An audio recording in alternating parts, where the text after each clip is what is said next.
Muy buenas a todos, espero que se encuentren excelentemente bien en este día, mañana, tarde, noche, cualquiera sea la hora que estén viendo o escuchando este mensaje. Amada iglesia, recuerden que lo estoy subiendo a la plataforma de YouTube en formato resumido y también las plataformas de podcast, Spotify, Apple Podcasts, entre otras. Resumido, ¿por qué? Porque lo que viene es el extracto del estudio completo que está en mi fanpage de Facebook, hermanos amados. Lo que viene solamente es el estudio de la palabra al capítulo 4 de Colosenses y por consecuencia terminamos este maravilloso libro.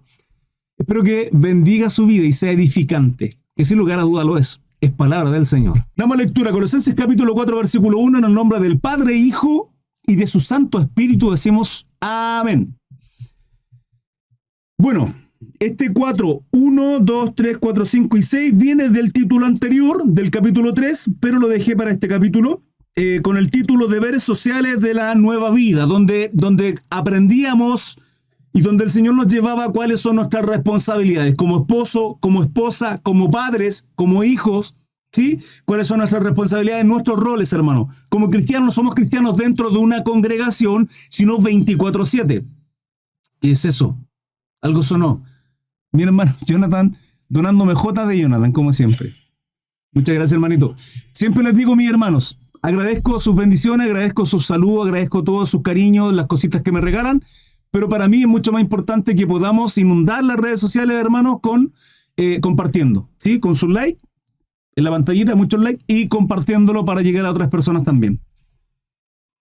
Gracias, mi hermano Javier, en Instagram. Cariños por usted igualmente. Bueno, entonces, comenzamos. Amos, ¿sí? ¿Se dan cuenta? Amos. ¿Quiénes son estos amos? Hoy día hay esclavitud, ¿sí? No como lo era antes, no como en esta época, pero de alguna manera servimos en nuestros trabajos, o aquellos que tienen un trabajo apatronado, vale decir, trabajan para alguien que es dueño de una empresa, ellos son denominados amos. Haced lo que es justo y recto con vuestros siervos, sabiendo que también vosotros tenéis un amo en los cielos. Esto lo mencioné en el estudio pasado, el día de ayer, para aquellos que eran siervos, vale decir, trabajadores de una empresa, y la palabra nos decía que teníamos que servir no al ojo, vale decir, no cuando nuestra jefatura o aquellos que son nuestros empleadores no están viendo, sino como para el Señor, siempre, hermanos. Entendiendo que nuestro Señor, que si bien es cierto hay un jefe, sí, nuestro Señor es Dios. Y es a Él a quien debemos rendir pleitesía, gloria, honor, adoración. Y la adoración tiene que ver con cómo yo adoro a Dios, con una bonita canción, cantando, qué sé yo, ¿qué le gusta? Julio Melgar, Marco Witt, coritos pentecostales, mi hermano, como sea. No solo adoramos a través de la música, sino en nuestra obediencia. Ahí está la perfecta adoración a nuestro Dios, cumpliendo la palabra como Él nos demanda, no como yo quiero. Soy cristiano, sí, como yo quiero, no, hermanos, sino como el Señor nos dice. Buenas noches, mi hermano Carlos, en Facebook. Entonces, acá está la otra parte. Usted es empleador, usted es jefe o usted lidera un grupo de personas. Amos, o sea, ustedes. Hacer lo que es justo y recto con vuestros siervos, ¿sí? Con quienes están bajo nosotros en ese nivel de autoridad. Sabiendo que también vosotros tenéis un amo en los cielos. Hermanos, no podemos enseñorearnos, no podemos de aquellos que están bajo nuestra autoridad, por ningún motivo. Al contrario, la palabra establece que si queremos ser los primeros, líderes y amos, ¿sí? Debemos ser serviciales, debemos servir, ¿sí? Ser siervos de aquellos que están por abajo de nosotros. Esa es la autoridad, esa es la responsabilidad y ese es el mandato que nos habla la palabra. No podemos enseñorearnos. Y esto es en todo rol. Fíjense que como esposo tenemos un rol en nuestra casa, una autoridad que Dios nos pone por cabeza, ¿sí? Cristo nuestra cabeza, nosotros cabeza de nuestra esposa. Pero hay una responsabilidad tremenda en ello también, ¿sí? No es simplemente yo soy... No. Hay una responsabilidad tremenda de grande ahí. Y cumplir esa responsabilidad implica también como Dios nos manda. Y fíjense que aprendíamos que los esposos no podemos ser ásperos con nuestra esposa. No podemos, tenemos que amarlas como Cristo amó a la iglesia. Bueno, muchas cosas más. Se viene estudio, hermanos, estudio sobre la familia prontamente. Recordando, amos, sí, recordando que hay un Señor en los cielos, que ustedes también tienen un amo, ¿sí? Tenemos un amo que es nuestro Señor. Perseverad en la oración, que es perseverad. Hermanos, constantemente estar orando. Constantemente. Por nada estéis afanosos. ¿Están afanosos? Sí, están afanados por conseguir algo, por lograr algo, por alcanzar, por dinero. Hermanos, saquen su corazón de esas cosas. Y al contrario, pídale a Dios que guíe sus pensamientos, sus deseos, su corazón. Oremos al Señor en cada uno de los proyectos, sueños, anhelos que podamos tener. Y de pronto una carrera universitaria, un cambio de trabajo, lo que sea. Señor, esto es lo que deseo, esto tengo en mi corazón. Esto tenemos en familia, con mi esposa, con mis hijos, en nuestro proyecto. Esto es lo que anhelamos. Pero que no se haga como nosotros queremos. Porque, Padre, sabemos que tu voluntad es buena, agradable y perfecta. Por lo tanto, usted, Señor, querrá lo mejor para nosotros. Y aunque nosotros querramos esto, deseamos lo que su voluntad y su propósito quiere con nosotros. Con mi casa, como padre de familia, con mi esposa, con mi familia, etcétera. ¿Sí? Es nuestra responsabilidad poner delante del Señor todo, hermano, nuestras preocupaciones, nuestras dolencias, nuestros afanes, todo, hermano, todo lo que pasa por nuestra cabeza, lo que pasa por nuestro corazón, delante del Señor. Perseverad en la oración, velando en ella con acción de gracia. ¿Qué significa esto, con acción de gracia? No es solo pedir, sino también agradecer, hermanos. No solo pedir, sino también decir, Señor, gracias. Tener un corazón agradecido, hermano, nos cambia la vida, nos cambia la forma de mirar la vida.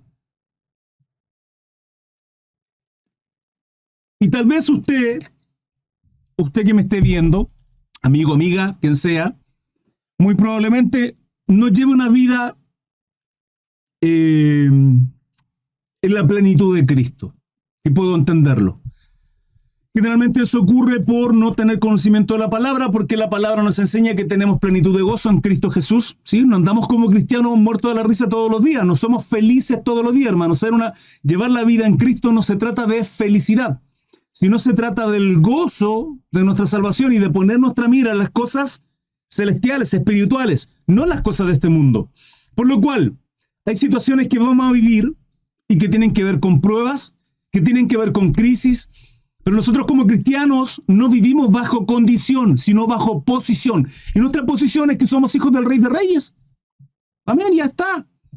Ahora, si no logro comprenderlo, porque hermano Cris, ¿sabe qué pasó con tristeza, amargura, rencores, resentimiento, dolores? Guardo rencor contra esta persona que me causó tanto daño, es porque no ha entregado su corazón a Cristo. Cristo dice que usted tiene que perdonar, soltar esas cosas, ¿sí? No porque lo merezcan, porque Cristo nos perdonó, nos santifica, nos justifica y nos reconcilia con el Padre y tenemos salvación en Él por gracia, no porque lo merecemos, hermanos. Es su amor maravilloso en esa cruz la que simplemente nos abraza. ¿Por qué? Porque nos ama. Él decidió amarnos, aún sabiendo, hermano, aún sabiendo que en el Antiguo Testamento el pueblo se prostituía y hoy día la iglesia aún así se aparta de él. Somos completos y absolutamente imperfectos. Teniendo el ejemplo del Antiguo Testamento, hermano, ¿saben? Hoy día estamos viviendo en el tiempo más perfecto, más maravilloso, bíblicamente hablando. ¿Por qué? Porque los hebreos en el Antiguo Testamento, hermanos, eran guiados por líderes, reyes, y no tenían palabra. Nosotros hoy día la tenemos y tenemos el canon completo y sellado y perfecto. Y ya está, 66 libros, listo. Eso es todo. Si no hay más, no hay nuevas revelaciones, no. Hermano, esto es todo. Y tenemos todo. Y tenemos los malos ejemplos y tenemos los buenos ejemplos. Y aún así seguimos malos ejemplos, hermano. Somos muy necios. De verdad que somos muy necios. Somos una iglesia completa y absolutamente tibia. Dormida, hermanos. Así estamos como iglesia. Así que tenemos que seguir clamando al Señor para que Dios ponga fuego en nuestros corazones, pasión, el querer predicar, evangelizar, enseñar, querer aprender, querer ser discipulado, ser corregido. Humildad, hermanos, pero también agradecidos. Mirar la cruz es sentir vergüenza porque Jesús nos amó y nos acerca al Padre y tenemos salvación en Él. Vergüenza, hermanos, porque siendo completa y absolutamente malos y perversos, Él se entrega y nos abraza. Y pone el don de fe en nuestro corazón para creer absolutamente a su obra redentora en esa cruz maravillosa. Pero a la vez de vergüenza, hermanos, agradecimiento. Y eso es lo que nos tiene que llevar a vivir una vida en santificación, a cambiar, hermanos. No podemos ser los mismos. No podemos, hermanos. No podemos andar mintiendo, engañando a la gente o tratando de aparentar algo, hermanos, que no somos. Simplemente Dios nos conoce y conoce lo que es nuestro corazón, pero Dios nos conoce, nos ama, entonces me ama así como soy, ¿no? y Él sabe cómo me ama. No, hermano. Si la palabra dice que tenemos que andar en el espíritu, no en la carne, ¿usted qué anda haciendo? No, que Dios sabe que a veces me tomo mis copitas y pucha, se me pasa la mano y me emborracho. No, hermano, si el reino de los cielos no es para los borrachos, alcohólicos, drogadictos, no lo dice la palabra. Entonces, andar acomodando la palabra, no. El agradecimiento de lo que Cristo hizo en la cruz, la constancia, hermano, la Santa Cena tiene que ver con comprender el propósito, el motivo, el sufrimiento, el sacrificio de cruz de Jesucristo en esa cruz. Es eso, ¿sí? Ahora, es necesario, no, es una constante en nuestro corazón recordar lo que Cristo hizo en esa cruz. Si le amáramos tremendamente como decimos que le amamos, hermanos, viviríamos más lejos del pecado, aborreceríamos el pecado, nos avergonzaríamos más del pecado y no lo sobajearíamos, ¿sí? No nos acomodaríamos al pecado. El problema es que nos creemos autosuficientes, tanto que no oramos, que no perseveramos, no buscamos de Dios, no le pedimos dirección y menos somos agradecidos. Porque no basta con gracias, Señor, sino vivir una vida en agradecimiento. No basta con decir, Señor, te amo y ser desobedientes. La adoración a nuestro Dios es por medio de la obediencia. De Pablo acá dice, perseverad en la oración, velando en ella con acción de gracias. Orando también al mismo tiempo por nosotros, hermano. Mi oración, su oración, no tiene que ser exclusivamente por usted, sino por otros. Sí, su oración privada, por aquellos que son débiles, por aquellos que están con problemas, por aquellos necesitados, sin que nadie sepa incluso. Dios verá su corazón. La palabra dice que Él ve lo privado, ¿sí? Él ve lo privado y obrará conforme al propósito de su voluntad, para que el Señor nos abra puertas para la palabra, dice Pablo. Le está diciendo a Colosenses, sea esta iglesia en Colosa, les dice, oren por nosotros, oren para que sea el propósito de Dios y abra puertas y nadie pueda cerrar esas puertas en las cuales Dios nos permita predicar el evangelio, sana doctrina, el evangelio de Jesucristo, tanto a nosotros, tanto a mí, tanto a ustedes como siervos de Dios, como en este caso Pablo hablando a Colosa, a fin de dar a conocer el misterio de Cristo por el cual también estoy preso. Recordemos, Pablo escribe desde la cárcel. Epafras lleva las noticias a Pablo y Pablo se pone a corregir, direccionar, dirigir ciertas situaciones que estaban ocurriendo en Colosa. Como siempre, predica de la exaltación de nuestro Jesucristo, hermano. Todo mensaje tiene que ser cristocéntrico. Si usted está escuchando a alguien alardeando de no sé qué, predicando de no sé qué, lo que sea cristocéntrico. Que sea cristocéntrico, eso es lo más importante, ¿sí? Usted no conocerá el corazón, la motivación de aquel varón, siervo que está predicando, pero si predica de Cristo, amén, bendito sea el Señor. La gloria para nuestro Salvador, a fin de dar a conocer el misterio de Cristo, por el cual también estoy preso. 4. Para que lo manifieste como debo hablar. En estricto rigor, oren por mí, dice Pablo, oren por nosotros, aquellos que servimos al Evangelio de nuestro Salvador Jesucristo. ¿Para qué? Para hacerlo correctamente, en la voluntad, en la plena voluntad, en la plena, justa, maravillosa, milagrosa voluntad de nuestro Dios, ¿sí? Para que lo manifieste como debo hablar. 5. Andad sabiamente para con los de afuera, redimiendo el tiempo.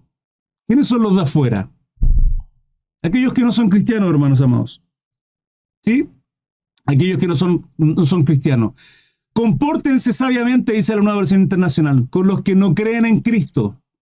Los naturales, inconversos, ¿sí? Los que no creen en Cristo. Aprovechando al máximo cada momento oportuno. Hermanos, iglesia preciosa, no podemos perder el tiempo. Si trabajamos con compañeros, de oficina, de labores, lo que sea, si estudiamos en un instituto, universidad, donde estén, Si tenemos a diario responsabilidad o que hacer o de pronto trámite y tenemos personas y siente, hermanos, Dios va a poner personas delante de usted y usted tendrá que predicarles, enseñarles, mostrarles. De una u otra forma, buscar la posibilidad de predicarles de Cristo, hermanos. Es que, hermano Cris, no sé de qué hablarle. Bueno, háblele de cómo Dios ha transformado su vida. De quién era usted antes y quién es hoy día. Porque hay un cambio, ¿no? Porque si no hay cambio, entonces, hermano, no sé qué ha hecho en su corazón. No se trata simplemente de decir, no, yo soy Cristo, yo soy de Cristo, ¿sí? No se trata simplemente de decir, yo soy hijo de Dios, yo conozco, no, sino de vivir en obediencia. Y cuando hermanos, cuando estamos delante de la presencia de Dios, vean la historia de los varones cuando estaban delante de la presencia de Dios, santa y perfecta. Lloraban, sentían vergüenza, sentían quebrantamiento. Había un quebrantamiento en sus corazones ante el Rey de Reyes y Señor de Señores. Entonces, en nuestra vida tiene que haber un quiebre, tiene que haber un cambio. No podemos ser los mismos. No podemos, hermanos. Y aprovechar cada momento. 6, y con esto termino lo que venía del capítulo anterior con relación a deberes sociales de la nueva vida, que desde el capítulo 3, versículo 18, y acá estamos terminando, que es la continuación de este capítulo 4. Sea vuestra palabra siempre con gracia. ¿Qué significa con gracia? No ásperos, con amor, con sencillez. Sí, que Dios nos dé sabiduría al momento de compartir su palabra. Habrá momentos en que de pronto uno tendrá que defender, ¿sí? Y ahí Dios pondrá palabra y uno tendrá discernimiento en qué momento. Pero por lo general tiene que ser una... ¿Por qué?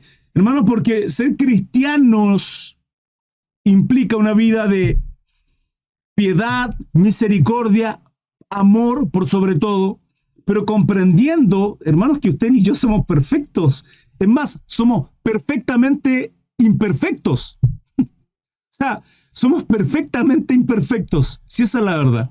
¿Sí? No hay ninguna perfección ni en usted ni en mí. Problemas de carácter, de ego, de altivez, orgullo, soberbia, ¿no? Es que yo estoy bien y no, y así estoy bien. Soberbia, hermanos. Falta de humildad, habladores, chismosos, cagüineros en buen chileno, ¿sí? Sea vuestra palabra siempre con gracia, con amor, que sea Cristo en sus labios, hermanos, sazonada con sal. ¿Han comido una comida sin sal? Aquellos que no tengan problemas de salud, de pronto hay gente que por problemas de salud no puede echarle mucha sal. Una comida bien condimentada, con sal, ¿cierto que es rica? Se saborea de otra manera. Ahora, cómanse eso mismo sin sal, hermano, insípida. Entonces, ¿de qué sirve el predicar insípidamente? Pero tampoco convertirse en un payaso, hermano, porque esto es palabra del Señor. Escúchenme. Iglesia amada, yo no estoy para divertirles, no estoy ni para divertirles, no estoy ni para agradarles. Es más, en muchas ocasiones Dios nos confronta a ustedes y a mí, y voy a predicar la palabra tal cual Dios va poniéndola en mi corazón. Está expuesta en la palabra y me ayuda a desglosarla, ¿sí? Eso es Espíritu Santo en cada uno de nosotros, hermanos. Pero la palabra es tal cual, yo no la voy a sazonar en términos de suavizarla porque usted, no, hermano, si usted está emborrachándose, yo le decía, hermano, no puede emborracharse, la palabra dice que el reino de los cielos no llegarán borrachitos. Y tiene un problema, y si quiere que le ayudemos, le ayudamos, si oramos al Señor y estamos ahí y le voy a entregar palabra y no lo voy a dejar solo, lo voy a amar, pero usted está cometiendo un error. Se lo voy a decir, no porque yo lo diga, porque es ingrato, hermanos. Me es ingrato a mí como predicador en términos de que decirle las cosas que están mal a usted. Hermano, a Juan el Bautista le cortaron la cabeza. ¿Por qué? ¿Por predicar qué? El evangelio y la prosperidad. Por predicar la moralidad de nuestro Dios. Y nosotros tenemos que hacer lo mismo. Entonces, cuando la palabra dice que aquellos que encuentran su vida, sí, van a perderla. ¿Qué habla de qué? Hermanos, de entregar nuestra vida a Cristo. Y entregar nuestra vida a Cristo no es pétalos de rosa y alfombra roja, aplausos y odas. No, hermanos, no, al contrario, la palabra dice que tenemos que cuidarnos de esa lisonja, cuidarnos de aquellos que nos aplauden. Yo siempre les digo, hermanos, la gloria sea a nuestro Señor siempre, Sí, no hay grandes hombres de Dios ni aun bíblicamente. Oh, hermano, pero es que David, no David, hermano, vea los errores que cometió. Es que Samuel, sí, Samuel también, un hombre como usted y como yo, sujeto a pasión, hermano. Podemos ver cómo Moisés se deprimió, cómo Elías se escondió en una cueva. Podemos ver, hermano, los errores de David, no solo en cuanto a los pecados, sino como padre y los errores que como padre cometió. Pero aún así sus corazones estaban en el Señor, en adorar, en glorificar, en que Dios sea el primer lugar en nuestros corazones, aun cuando somos imperfectos. Entonces, tiene que haber un cambio en nosotros, sí, porque tampoco podemos decir, ya hermano, entonces yo soy lo que soy. No, no, hermano, la palabra nos dice, lo hemos estudiado en estudios anteriores, de que tenemos que ir creciendo en conocimiento, en piedad, en misericordia. Tenemos que mirar siempre las cosas de arriba. ¿Y quién es nuestra estatura? Jesucristo, hermano. Ni siquiera soy yo, ni su pastor en la iglesia local, ni sus líderes. No, si hay buenos ejemplos en ellos, bueno, tómelos. Si tienen sabiduría en su boca, busque el consejo de aquellos varones, ¿sí? Damas, de sus pastoras, qué sé yo. Pero lo que tiene que haber en nuestro corazón es el seguir a Cristo. Que Dios ponga líderes por delante, buenos predicadores que le puedan enseñar bien la palabra, un hombre que le pueda entregar un buen consejo, guías que de pronto tienen un ministerio con relación al matrimonio, a lo familiar. Hay otros que a lo mejor enseñan mucho lo que es escatología. Perfecto. Pero nuestra mirada tiene que estar en Cristo Jesús, hermano. Usted pone su mirada en los pastores, se va a caer con el pastor. Porque la pregunta no es si es que va a pecar o no, sino cuándo. Porque va a pecar, hermanos. Pecamos constantemente. Y ahí estamos, a las plantas de Cristo. Sí, a las plantas de nuestro Señor. Pidiéndole perdón a nuestro Padre por medio de Jesucristo. Humildad, hermanos. Sí, pero no con ello convertirnos en deportistas, en pecadores por deporte, hermanos. No podemos perseverar en el pecado. Sea vuestra palabra siempre con gracia, sazonada con sal. Tenemos que decirle a la gente, a nuestros compañeros de trabajo, a nuestros compañeros de instituto, universidad, ¿sí? Que hay pecado en sus vidas, que van a ir a juicio.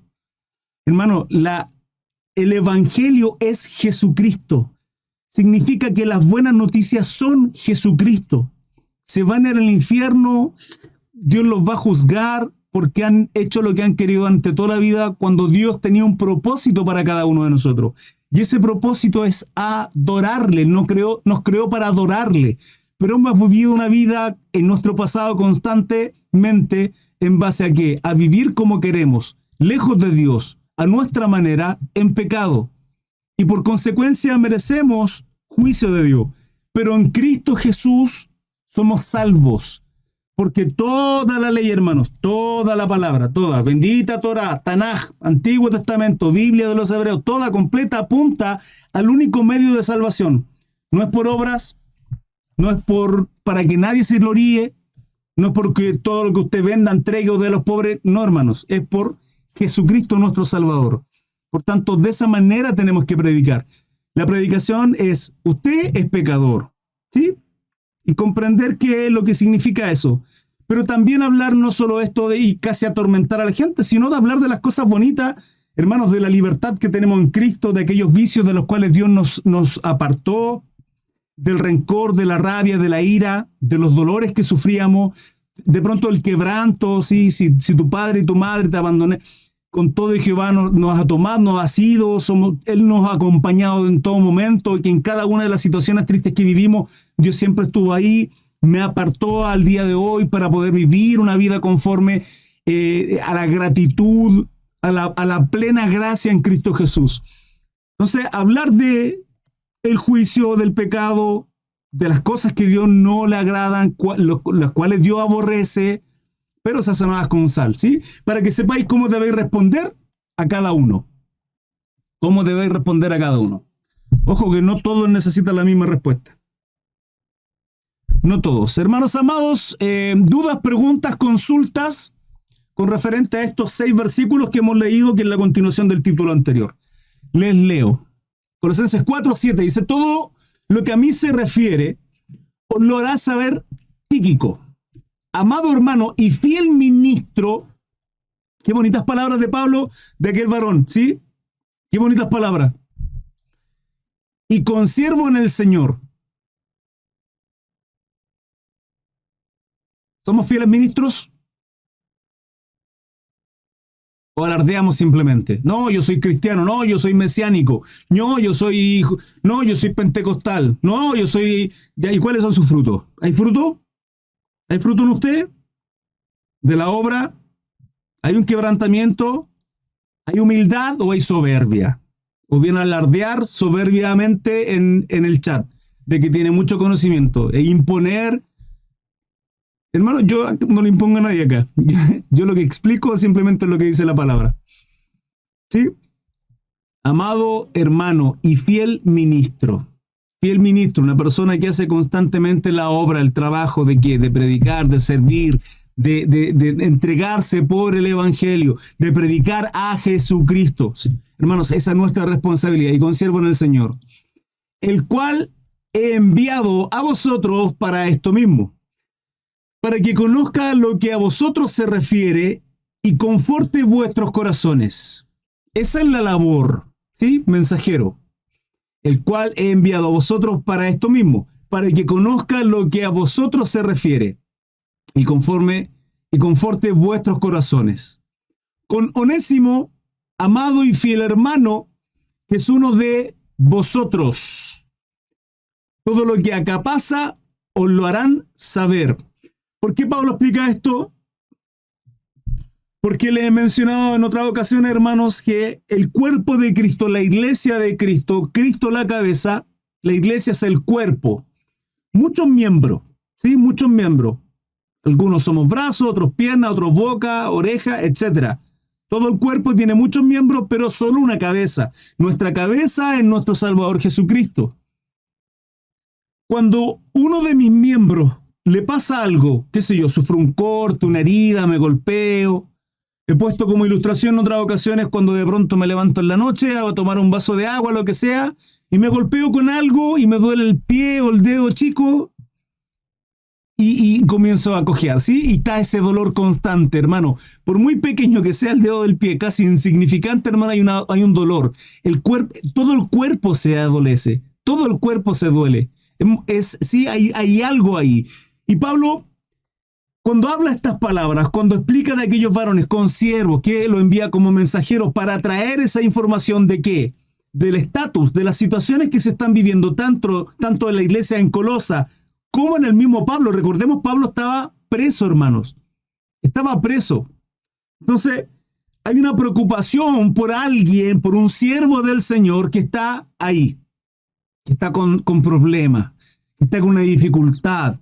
Cual sea la situación, tal vez sea desconocida, por tanto, se necesita un mensajero, orar por aquel siervo. Entonces, cuando uno de ustedes, hermanos, no está, falta, cuando uno de ustedes, ¿qué dice? Cuando uno de ustedes, hermanos, digo, uno de ustedes, del cuerpo de la iglesia de Cristo, está con alguna situación, hermanos, todo el cuerpo se adolece, todo el cuerpo se quebranta. Para todo el cuerpo es una preocupación la situación de tal hermano o hermana. Con Onésimo, amado y fiel hermano, que es uno de vosotros, todo lo que acá pasa os lo harán saber. Aristarco, mi compañero de prisiones, os saluda. Estaba preso con Pablo, ¿sí? Y Marcos, el sobrino de Bernabé, acerca del cual habéis recibido mandamientos. Si fuera vosotros, recibidle. Además, Pablo menciona en estas cartas a aquellos varones consiervos de él, que de alguna manera él considera que pueden llevar un mensaje, pueden discipular, pueden corregir, pueden exhortar a Timoteo. A Corintio, una iglesia completa y absolutamente inmadura, neófita de alguna manera, por llamarla de alguna manera, ¿sí? Le envía a el joven Timoteo, hermano. Un joven Timoteo que a su juventud que él poseía, ¿cuántos años? No lo sé, pero era joven. En su juventud, hermano, era mucho más maduro, ya probablemente incluso considerado un anciano por cómo los roles o mandatos que Pablo le encargaba, hermano, de corregir, exhortar, discipular a una iglesia completa en Corinto. Entonces es importante aquellos varones que Pablo en este caso menciona que son aptos para enseñar, entregar mandamientos. No, mandamientos no es que sean mandamientos nuevos, no, sino de entregar los fundamentos, tal cual estoy diciendo yo, ¿sí? Moralidad, lo que Dios establece en su palabra, etc. Si fuera vosotros recibidle. Y Jesús, llamado justo, que son los únicos de la circuncisión que me ayudan en el reino de Dios y han sido para mí un consuelo. Cuando habla de los únicos de la circuncisión, se refiere a que el resto, tal vez de colaboradores que ha tenido, eran gentiles, no judíos. Sin embargo, aquellos sí eran judíos, de la circuncisión. Cuando la palabra habla de la circuncisión, se refiere a aquellos judíos, ¿sí?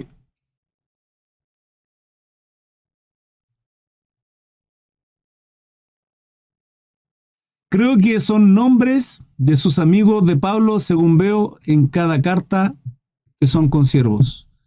Por lo general, mi hermano Fernando, y es completa y absolutamente normal, o sea, de pronto uno en su familia biológica, papá, mamá, hermanos, qué sé yo, 5, 7 hermanos, no te llevas bien con todo. No porque te lleves mal con otro, o tal vez sí, de pronto problemas de ego, pleito, etc. Pero por lo general uno tiene una cercanía más con unos que con otros, por un tema de edad, de afinidad, por un tema de gusto, etc. En las congregaciones ocurre lo mismo, ¿sí? Y es normal que de pronto uno quiera hacer la obra del Señor, ir a predicar, evangelizar, servir, qué sé yo, servir en los comedores, hacer aseo, ayudar, construir, muchas cosas que se hacen en una congregación con uno que con otros. Y es probable que Pablo en este caso menciona constantemente a algunos que a otros, porque probablemente o ellos querían estar con Pablo, o Pablo era grato estar con ellos, o ellos aprendían mucho de Pablo, etc. Fíjense que, no, mejor, no lo menciona. Os saluda Epafras, el cual es uno de vosotros. Otro más, uno de vosotros. Se cree, hermanos amados, que Epafras era quien había evangelizado la iglesia en Colosa. Se cree, quien de alguna manera lideraba. Siervo de Cristo, siempre rogando encarecidamente por vosotros en sus oraciones. A diferencia del resto, Pablo menciona a Epafras como alguien que su corazón, la constante de su corazón era preocuparse de Colosa. Y eso es un corazón pastoral. Preocuparse de los miembros que están ahí, preocuparse de cómo están, de que estén bien, de si hay necesidad en ello, de cubrirle, ayudarle, exhortarles, corregirles. Aparentemente, Epafras era aquel varón que tenía ese corazón pastoral, siempre rogando encarecidamente por vosotros en sus oraciones, para que estéis firmes, perfectos y completos en todo lo que Dios quiere. Qué bonitas palabras, ¿no? Es bonito cuando hay un varón que está orando por ustedes, y eso es la labor de un pastor. Porque de él doy testimonio de que tiene gran solicitud por vosotros. ¿Se dan cuenta? Entonces, se considera y se cree, yo también asiento en ello, puede que no, usted tal vez no esté en desacuerdo, no pasa nada, no hay problema, de que es Epafras quien tenía esa preocupación de pastor en esta iglesia en Colosa.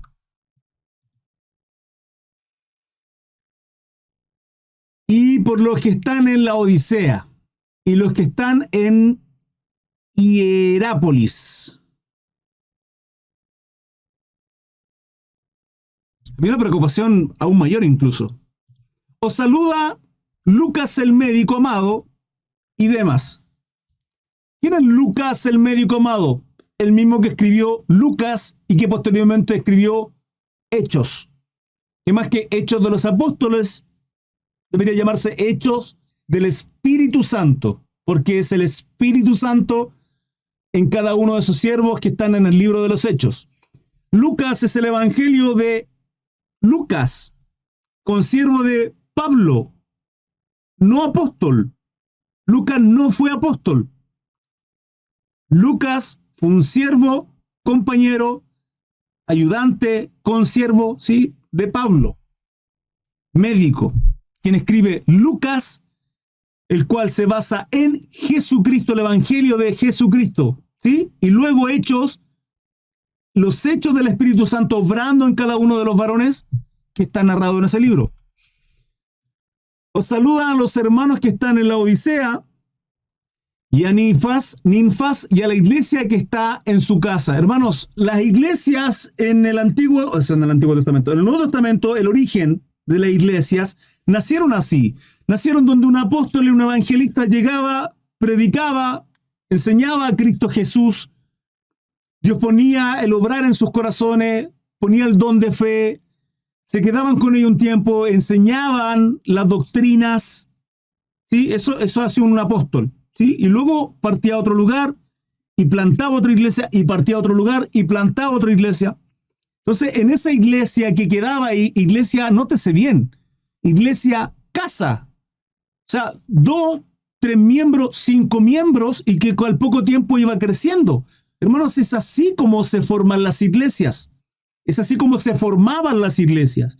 Y que de pronto nacía de entre ellos alguien con un corazón pastoral, con discernimiento, con sabiduría y con todo lo que tiene que tener un ministro, ¿sí? Un siervo de Dios, maduro, sabio, prudente, amoroso, y todo lo que la palabra dice, que está en Timoteo, algunos de esos parámetros que tiene que tener un siervo de Dios. Saludar a los hermanos que están en la Odisea, dice, y a Ninfas y a la iglesia que está en su casa. Hermanos, su casa tiene que ser una iglesia. Su casa tiene que ser casa de oración. ¿Sí? Es que, hermano, yo me congrego a la iglesia, sí, está bien que se congregue, pero si usted es varón, si usted es hijo de Dios, usted es jefe de hogar, sacerdote de su familia, hombres, su responsabilidad no es venir a alardear acá de nada, hermanos. Su responsabilidad es santificar a su esposa, lo dice la palabra, e instruir a sus hijos, corregir a sus hijos, discipular a sus hijos. Hola, se fueron todos los jefes de hogar acá. ¿Ah? Aquí es cuando se van todos. Y nos quedamos con ¿cuánto? Con 10 personas viéndonos en cada red. No, pero es que la palabra dice esto, es que yo soy esto, hermano. Continúo. Cuando esta carta haya sido leída entre vosotros, dice Pablo a Colosa, haced que también que se lea en la iglesia de los laodicenses. Y que la de la Odisea la leáis también vosotros. Propósito, Pablo sabrá. Decid a Arquipo, mira, que cumplas el ministerio que recibiste en el Señor. Hermanos, ¿el ministerio qué? ¿Qué ministerio hemos recibido? Hay diferentes ministerios, ¿sí? Pero hay un ministerio que nos cobija, nos envuelve y nos responsabiliza a todos. Somos ministros competentes con referente al ministerio de la reconciliación. De ahí la responsabilidad de Mateo 28 de ir y predicar y hacer discípulos. No se trata solo de predicar. Jesús estaba con las masas, nuestro Salvador. Dirigía, corregía y envió a 12, 13, 14, y uno se perdió. Sí, los 12 apóstoles. Pero fíjense que constantemente, cuando él se apartaba, no se los llevaba a todos. Los discipulaba más cercamente. Tan cerca como a uno de ellos.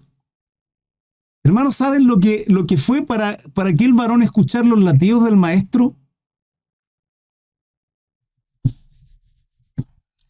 Los latidos de nuestro Señor, hermanos.